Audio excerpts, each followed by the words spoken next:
வணக்கம்.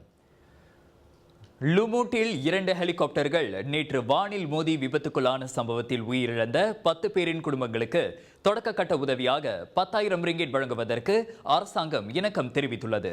அந்த குடும்பங்களுக்காக பொதுமக்களிடம் நிதி திரட்டுவதற்காக சிறப்பு நிதி ஒன்றும் தொடங்கப்படும் என தற்காப்பு அமைச்சர் காலித் நூர்தீன் வெளியிட்ட அறிக்கை ஒன்றில் தெரிவித்திருக்கிறார். இந்த விபத்தில் இறந்தவர்களின் உடல்களை விமானத்தில் அனுப்பி வைப்பது மற்றும் இறுதி சடங்கிற்கான அனைத்து செலவுகளையும் ஆயுதப்படைகள் ஏற்றுக்கொள்ளும் என்றும் அவர் கூறினார்.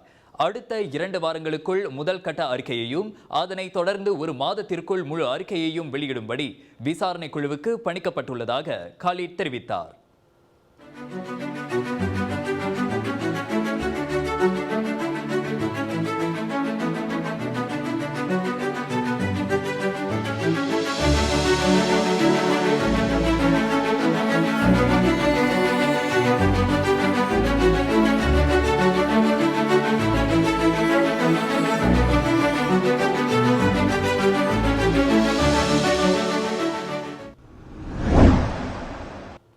கேபிட்டல் ஏ பிர்ஹாட்டின் தலைமை செயல் அதிகாரி தான் ஸ்ரீ டானி பெர்னாண்டஸ் கடந்த புதன்கிழமையன்று தனது ஓய்வூதிய திட்டத்தை ஒதுக்கி வைக்க ஒப்புக்கொண்டுள்ளதாக அறிவித்துள்ளார்.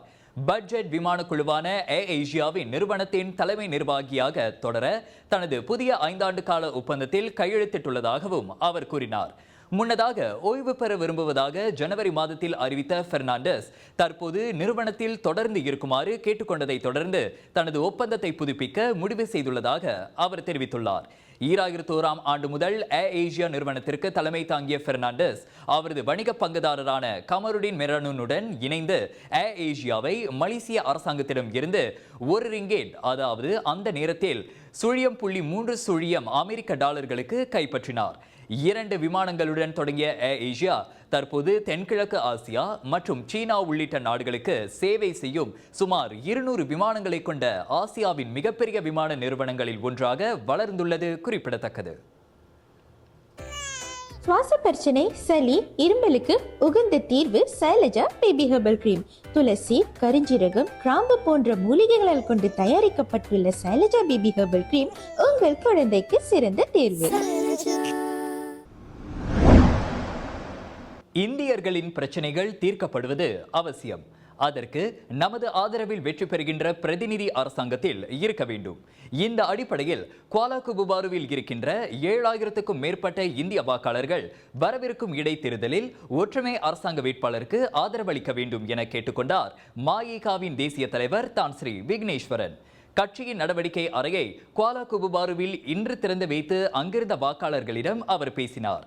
நாடளாவிய அளவில் இந்தியர்கள் எதிர்நோக்கும் பிரச்சனைகள் தீர்க்கப்படும் எனும் எதிர்பார்ப்பில் மஇக பிரதமர் டத்தோஸ்ரீ அன்வாருக்கு தொடர்ந்து ஆதரவளித்து வருவதாகவும் அவர் கூறினார். அவ்வகையில் நாம் பிளவுபடாமல் ஒற்றுமையாக இருந்தால் நமக்கான தேவைகளை தட்டி கேட்கும் உரிமை பெறுவோம் என்றார் விக்னேஸ்வரன். ஆமா, இப்போ 1 வருஷம் 1.5 வருஷம் 2 வருஷ காலகட்டத்தில் பிரச்சனைகள் இருந்துகிட்டு தான் இருக்கு.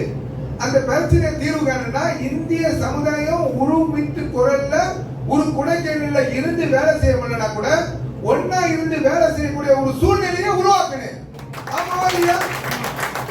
அதான் நாங்க செய்யறோம். நம்ம வேண்டிய பதவி பட்டம் அது கேட்காம இந்த சமுதாயத்துக்கு எது முக்கியம்? இங்க நிக்கக்கூடியவர் ஜெயிச்சார்னா அது இந்தியர் வாக்கு மூலமா மட்டும்தான் முடியும். ஒத்துக்கிறீங்களா? 18% 7,000 சொச்ச வாக்காளர். இந்த 7,000 சொச்ச வாக்க ஒரு பெரிய அளவுல நம்ம இந்தியர் வாக்கை எடுத்து இந்த அரசாங்கத்துக்கிட்ட கொடுத்து நாளைக்கு ஆட்சிக்குழு உறுப்பினர் மேசையை தட்டி கேட்கலாம். நான் எங்க இடம் இவ்வளவு செஞ்சிருக்கேன், எங்க பிரச்சனை தீர்வு. ஆமா இல்லையா? இதைத்தான் நம்ம செய்யணும் இல்லையா? திருப்பி இவனுக்கு இதை செய்யல, இவன் அப்படி போயிட்டான், இவன் இதை சொல்லிட்டான் சொல்றவனுக்கு யாருங்க? மஇக சொல்லுங்க. ஏன்னா மஇகவை தான் குறையா பேசிக்கிட்டு இருந்தாங்க இத்தனை வருஷம். ஆனா மஇகவை முன் வந்து ஓட்டு கேட்குதுன்னா எது வச்சு கேட்குது? இந்த இந்திய சமுதாயத்துக்கு பிரச்சனை தீர்வு காண்றதுக்கு. இந்த சீட்டை நம்ம வெற்றிகரமா அவங்களுக்கு வாங்கி கொடுக்கணும். பிரதமர் பொறுத்த வரைக்கும் அவர் பிரச்சனைய நாடு தலைவர் உள்ள பிரச்சனையை தீர்வு காண்றதுக்கு முன் வர்றதுக்கு நம்ம சமுதாயம் உங்களுக்கு ஆதரவு கொடுத்து நீங்க ஏன் செய்ய மாட்டீங்கன்னு கேட்கறதுக்கு நம்மளுக்கு ஆதரவு இருக்கும். நம்ம இனத்த பிரச்சனைய தீர்வு கண்டதுக்கு நம் இனத்தை சேர்ந்தவர்கள் எல்லாமே முழு ஆதரவு கொடுத்து ஒருமித்து குரல்ல ஒரு பிரச்சனையை எழுப்பினா தான் தீர்வு காண முடியும். இப்ப இங்க உள்ள தேர்தல் காலத்துல தான் எல்லாம் வந்து பேசுவாங்க இல்ல, நாங்க ஏதோ பேசிக்கிட்டு தான் இருக்கிறோம். தேர்தல் காலத்துல பேசுறவங்க இனிமேதான் வருவாங்க துறைகளா, ஒரே நாள்ல வந்து சொல்லுவாங்க இந்த தேர்தலை நீங்க புறக்கணிக்க வேண்டும். எப்படி நாளைக்கு பிரச்சனைனா யாருமே போய் பார்க்க மாட்டீங்களா? அன்பான சகோதர சகோதரிகளே, தயவு செய்து யாரு வந்து எதிர்ப்பா பேசுறவர்கள் அவங்கள்ட்ட கேளுங்க, எப்படி இந்த பிரச்சனை தீர்வு காண போறீங்க, உங்களுக்கு என்ன பலம் இருக்கு. நம்மளுக்கு வேண்டது நம்ம பிரச்சனையை தீர்வு காண்றதுக்கு. இந்த இடைத்தேர்தலின் மஇகவின் பிரச்சார தலைவராக டத்து ஸ்ரீ சரவணன் மற்றும் துணைத் தலைவராக டத்து டி மோகனும் நியமிக்கப்பட்டுள்ளதாக விக்னேஸ்வரன் அறிவித்தார். நம் நாட்டின் பேரரசர் ஒற்றுமை அரசாங்கம் அமைய கேட்டுக்கொண்டதற்கு இணங்க மஇக பிரதமர் டத்து ஸ்ரீ அன்வார் பிரதமராக 5 ஆண்டுகள் நீடிக்க ஆதரவு தர முடிவெடுத்தது. பிரதமரும் இந்தியர்களின் ஆதரவை திரட்ட கட்சியின் தேசிய தலைவரை நேரடியாக அழைத்து பேசியதால் கடந்த 6 மாநில சட்டமன்ற தேர்தல்கள் மற்றும் இந்த இடைத்தேர்தலில் மஇக ஒற்றுமை அரசாங்கத்திற்கு துணை நிற்பதாக துணைத் தலைவர் டத்து ஸ்ரீ சரவணன் கூறினார். பிரதமர் அவர்களே நேரடியாக நம்முடைய கட்சியின் தேசிய தலைவரை வைத்து இந்த தேர்தலில் வெற்றி பெற வேண்டும் என்றால் மஇக எங்களோடு கட்டாயம் களமிறங்க வேண்டும் அப்படின்னு பிரதமர் அவர்களை நேரடியாக கேட்டுக்கிட்டார். இது முதல் முறை அல்ல, இரண்டாவது முறை அந்த களம் இறக்கி சட்டமன்ற கட்சி உண்மையாக பிரச்சாரம் செய்து பல இடங்களில் நீங்க பாத்தீங்கன்னா யாருக்கு எவ்வளவு பலம் இருந்தாலும் பல இடங்கள்ல வைப்பி ரொம்ப முன்னாடி பிபிஎஸ் தான். நாங்க பெரிய ஜாம்பவான் கிடையாது. ஆனா எங்க இருந்து 10-20% ஓட்டு போகாம இருந்தா இன்னைக்கு மாநிலமே வேற ஆள் கையில போயிருக்கும். இதான் வரலாற்று பூர்வமான உண்மை. ஆனா அதுக்கப்புறம் பெருசா ஒன்றும் நமக்கு நடக்கல. இருந்தாலும் கட்சி நலனும் சமுதாயம் தான் முக்கியம் அப்படின்னு நினைக்கக்கூடிய ஒரு தேசிய தலைவருடைய தலைமைத்துவத்தில் இருக்கணும். அதனால எங்களை கருணை கிடைக்கல, அதனால கோலத்துக்கு கலையிறங்க மாட்டோம் இல்ல. நம்முடைய சமுதாய நோக்கம், இந்த கட்சி நோக்கம், அதை விட மஇக தேசிய தலைவர் கொடுத்த வாக்குறுதி. Tan Sri Vigneswaran is consistent. அது ஞாபகம் வச்சு, ஏன்னா நீங்க தேர்தல் போக்குவரத்து சந்திப்பீங்க. டான்ஸ்ரீ விக்னேஸ்வரன் என்ன சொன்னார் ஆரம்பத்தில் அன்வார் இப்ராஹிம் பிரதமராக ஆதரவு கொடுக்கும் பொழுது சொன்ன ஒரே வார்த்தை, பேரரசர் கேட்டுக்கொண்டதற்கு இணங்க இந்த 5 ஆண்டுகள் அன்வார் இப்ராஹிம் தலைமைக்கு மஇக ஆதரவு கொடுக்கிறானே, இதான வாக்குறுதி கொடுத்தோம்.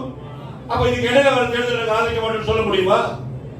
இங்க யாருக்கும் கண்மூடித்தனமான ஆதரவு கொடுக்கல. தேசிய தலைவருடைய வாக்குறுதி அன்வார் இப்ராஹிம் தலைமைத்துவத்தை 5 ஆண்டுகள் மஇக ஆதரிக்கும். அதுக்கப்புறம் என்ன முடிவு நம்முடைய முடிவு.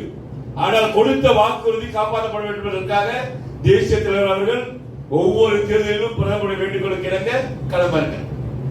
நாங்களே களம் இறங்குறோம் அப்படின்னா இது நம்முடைய கட்சி கொடுத்த வாக்கு, கட்சி தலைமைக்கு கொடுத்த வாக்கு.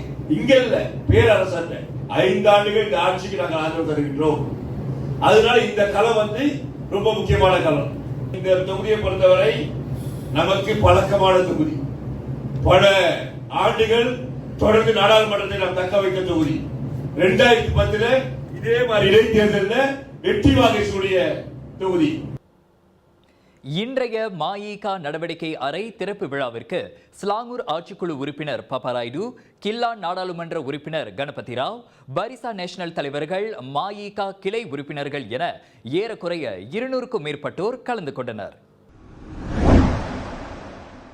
இஸ்ரேலுக்கு உளவு பார்த்த ஷாலோம் அவிதானுடன் தொடர்புடைய கைது செய்யப்பட்ட 10 தனிப்பட்ட நபர்களுக்கு எதிராக குற்றஞ்சாட்டப்படுமா என்பது குறித்து அடுத்த மாதம் முடிவு தெரியும் என கோலாலம்பூர் போலீஸ் தலைவர் டத்து ருஸ்டி முகமது ஈசா தெரிவித்தார். 3 வெளிநாட்டினர் உட்பட 10 சந்தேக பேர்வழிகள் மீதான விசாரணையை பொறுத்துதான் எந்த ஒரு முடிவும் எடுக்கப்படும் என அவர் கூறினார். அனைத்து சந்தேக பேர்வழிகளும் தற்போது சொஸ்மா எனப்படும் சிறப்பு நடவடிக்கைக்கான பாதுகாப்பு சட்டத்தின் கீழ் தடுத்து வைக்கப்பட்டுள்ளனர். உள்நாட்டைச் சேர்ந்த 7 சந்தேக பேர்வழிக்கான தடுப்பு காவல் மே 14ஆம் தேதி முடிவடையும் வேளையில் வெளிநாட்டினருக்கான தடுப்பு காவல் மே 15ஆம் தேதி முடிவடைவதாக ருஸ்டி தெரிவித்தார். அவர்களை குற்றஞ்சாட்டுவதா, விடுதலை செய்வதா அல்லது சொஸ்மா சட்டத்தின் கீழ் தொடர்ந்து தடுத்து வைப்பதா என்பது குறித்து முடிவெடுக்க வேண்டிய விதிமுறை இருப்பதாக செராஸ் மாவட்ட போலீஸ் தலைமையகத்தில் நடைபெற்ற செய்தியாளர் கூட்டத்தில் அவர் கூறினார். கைதான வெளிநாட்டினரில் ஒருவன் அமெரிக்க கடப்பிதழை பயன்படுத்தி சுற்றுப்பயணியாக நாட்டிற்கு வந்துள்ளான்.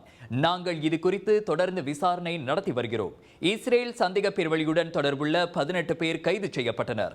அவர்களில் 3 ஷாலோம் அவிதான் மற்றும் உள்நாட்டைச் சேர்ந்த திருமணமான தம்பதியர் மீது குற்றஞ்சாட்டப்பட்டதோடு இதர 5 விடுதலை செய்யப்பட்டதாக ருஸ்டி தெரிவித்தார். 9 ஆண்டுகளுக்கு முன் கொலை செய்த குற்றத்திற்காக பி ரமேஷ் என்ற ஆடவருக்கு விதிக்கப்பட்ட மரண தண்டனையை கூட்டரசு நீதிமன்றம் இன்று 30 ஆண்டுகள் சிறை தண்டனை மற்றும் 12 பிரம்படிகளாக திருத்தம் செய்துள்ளது. ரமேஷ் கைது செய்யப்பட்ட 2016ஆம் ஆண்டு ஜூன் 12ஆம் தேதி முதல் அவருக்கான 30 ஆண்டுகள் சிறை தண்டனை அமலுக்கு வருவதாக 3 கொண்ட கூட்டரசு நீதிமன்ற நீதிபதிகள் குழுவுக்கு தலைமை ஏற்ற தேசிய தலைமை நீதிபதி தங்கு மைமுன் துவான் மாட் தமது தீர்ப்பில் தெரிவித்தார். மேல்முறையீட்டு நீதிமன்றத்தின் தலைவர் அபங் ஹஷீம் மற்றும் கூட்டரசு நீதிமன்ற நீதிபதி ஹஸ்னா முகமது ஹஷீம் ஆகியோர் அரசு தரப்பு வழக்கறிஞர் அஸ்மா மூசா சமர்ப்பித்த மனுவை பரிசீலித்த இதர நீதிபதிகளாவர். கடந்த 2015ஆம் ஆண்டு மார்ச் 9ஆம் தேதி மாலை 4 மணிக்கும் மறுநாள் காலை 10 மணிக்கும் இடையே முகமது ஹாரிஸ் சரவணன் அப்துல்லாவை கொலை செய்ததில் குற்றவாளி என நிரூபிக்கப்பட்டதை தொடர்ந்து கடந்த 2018ஆம் ஆண்டு அக்டோபர் மாதம் 29ஆம் தேதி 48 வயதுடைய ரமேஷிற்கு ஜொகூர் உயர்நீதிமன்றம் மரண தண்டனை விதித்தது. இன்னும் தலைமறைவாக இருந்த வரும் 4 சேர்ந்து குலாய் ஜயா கம்புங் மலாயு சீலோங் சலாத்தானில் ரமேஷ் இந்த கொலையை செய்ததாக கூறப்பட்டது. இதற்கு முன் ரமேஷின் மேல்முறையீட்டை கடந்த 2022ஆம் ஆண்டு மேல்முறையீடு நீதிமன்றம் நிராகரித்து மரண தண்டனையை நிலைநிறுத்தியது. மோட்டார் சைக்கிள் ஓட்டுநர் ஒருவர் டோல் சாவடி வழியாக வேகமாக சென்று தடுப்புச் சுவரில் மோதி கீழே விழுந்த சம்பவம் சமூக வலைதளவாசிகள் மத்தியில் பேசு பொருளாக மாறியுள்ளது. பொறுப்பற்ற முறையில் அந்த இருசக்கர வாகனம் கார் பாதையை பயன்படுத்தி வரிசையை கடந்து வேகமாக செல்ல முயற்சிப்பதையும் வேகமாக நெருங்கி வரும்போது டோல் சாவடியின் தடை மூடவே அது அவரை நேருக்கு நேர் தாக்கி வாகனத்துடன் கவிழ்ந்ததும் டேஷ் கேமரா ஒன்றில் பதிவாகியுள்ளது. பிறகு அந்த ஓட்டுநர் சாலையோரம் புல் வெளியில் பறந்து விழுந்த தனது மோட்டார் சைக்கிளை நோக்கி எழுந்து நின்று செல்வதை அந்த காணொளியில் காண முடிகின்றது. இதனிடையே அந்த காணொளியை பார்த்த வலைத்தளவாசிகள் மோட்டார் சைக்கிளுக்கான பாதை தனியாக இருக்கும் நிலையில் கார் செல்லும் டோல் சாவடியை பயன்படுத்துவது தவறு என்றும் இந்த செயலுக்கு இது சரியான தண்டனைதான் என்றும் கடிந்து வருகின்றனர்.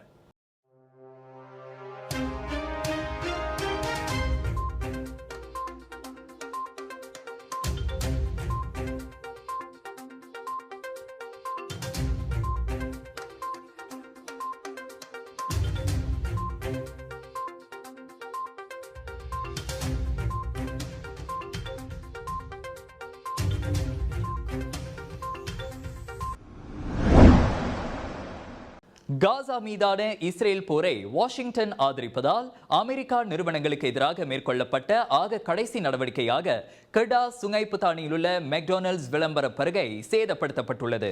வாகனத்தில் இருந்தவாறு மெக்டொனால்ட்ஸ் உணவுப் பொருட்களை வாங்குவதை அறிவிக்கும் விளம்பர பலகையில் வர்ணம் தெளித்து சேதப்படுத்தப்பட்டதோடு கொலையாளிகளை புறக்கணிப்போம், பாலஸ்தீனர்களின் ரத்தம் உங்களது கைகளில் மற்றும் பாலஸ்தீனர்களை விடுவிப்போம் என்ற வாசகங்களும் எழுதப்பட்டிருந்தன.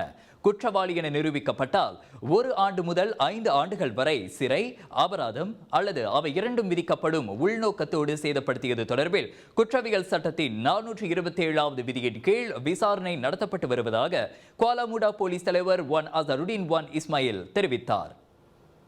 இதுவரை 3 வாக்குமூலம் பதிவு செய்யப்பட்டுள்ளதாகவும் எவரும் இன்னும் கைது செய்யப்படவில்லை என அவர் கூறினார்.